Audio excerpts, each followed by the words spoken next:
नाज़रीन इकराम, आज मैं एक बहुत जबरदस्त खबर आपके सामने रखना चाहता हूं। ऐसी खबरें आनी चाहिए।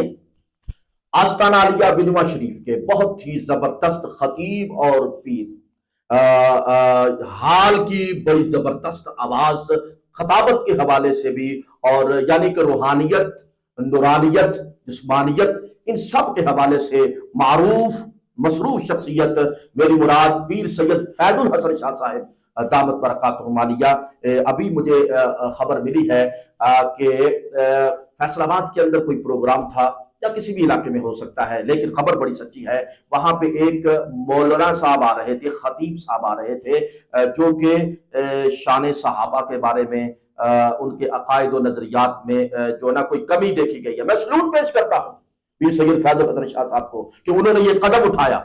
वो नाम क्या है, अगर कोई पूछना चाहता है, नीचे मेरा नंबर चल रहा है, आप राब्ता कर सकते हैं। मैं आपको नाम भी बताऊंगा, जगह भी बताऊंगा, और वो महफिल भी बताऊंगा जिस महफिल में पीर साहब आ रहे हैं, और उनकी जगह पे कौन से आलिम दीन आ रहे हैं, मैं आपको वो भी नाम बताऊंगा। ऐसे शख्स को उन्होंने कहा कि अगर ये हमारे स्टेज पे आएगा, आप इसे बुलाएंगे, तो कम अज कम फैजुल हसन शाह बिजवा शरीफ वाले उस स्टेज पे नहीं जाएंगे जहां पे कोई अदना सा भी सहाबा इकराम की शान में गुस्ताखी करने वाला बंदा होगा।